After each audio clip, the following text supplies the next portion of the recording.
অসমত যদি অসমীয়া বিহাৰী অসমীয়া বঙালী এই কাজিয়াবিলাক যদি আমি কৰি থাকোঁ তেতিয়াহ'লে আমি আকৌ আন্দোলনৰ দিনলৈকে উভতি যাম। এজন ক্ৰিমিনেল হিন্দীভাষী হ'ব পাৰে, কিন্তু তেওঁতো হিন্দীভাষী কমিউনিটিটোক ৰিপ্ৰেজেণ্ট নকৰে।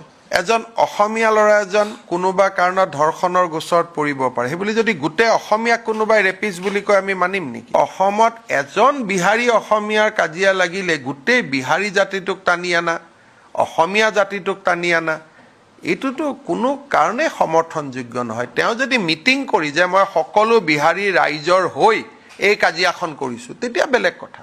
কোনোবা এজনৰ উপাধিটো তিৱাৰী হ'লে তেওঁ গোটেই হিন্দীভাষী মানুহৰ প্ৰতিনিধি বুলি কেনেকৈ গম পোৱা যায়? এইবিলাক কৰিলে কি হ'ব? আমাৰ আজি আপোনালোকে এইটো জানি ল'ব যে অসমত যিমান হিন্দীভাষী থাকে তাতকৈ বেছি অসমীয়া ল'ৰা বাহিৰত থাকে। এই কথাবিলাক আমাৰ অসমৰ সাংবাদিকসকলে আপোনালোকেও এইবিলাক লিখালিখি কৰে। যদি ভাৰতৰ মানুহে কয় যে আপোনালোকৰ 25 লাখ মানুহ ঘূৰাই লওক, 25 লাখতকৈ বেছি অসমীয়া আজি অসমৰ বাহিৰত আছে। এই কথাবোৰ আমি পাহৰি যাওঁ অসমত থকা মানুহখিনি।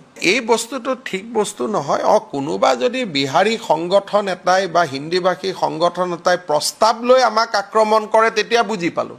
দুজন ক্ৰিমিনেলৰ কাজিয়াটো অসমীয়া বিহাৰী কেনেকৈ হ'ব পাৰে? তেতিয়া অসমীয়া কাজিয়া গিলে আমি কি বুলি ক'ম? তেতিয়া ক'ম এইটো কলিতা আৰু বামুণৰ ফাইট, যদি দুজন কলিতা আৰু বামুণ হয়। কালি যদি দুজন মিচিং আৰু ৰাভা হয় আমি ক'ম মিচিং ৰাভাৰ ফাইট। এইটোতো বহুত সৰু ৰাস্তা এটা, আৰু এইবিলাকত আটাইতকৈ বেছি চলায় কোনে চলায়? আটাইতকৈ সন্দেহযুক্ত বাংলাদেশৰ পৰা অহা মানুহখিনিয়ে এইখিনি বেছিকৈ প্ৰচাৰ কৰা আৰম্ভ কৰে। আজিলৈকে কোনোবা এজন, যিটো নলবাৰীত ঘটনা হ'ল, কোনোবা হিন্দীভাষী এজনে আজিলৈকে কৰা উদাহৰণ আছে নেকি?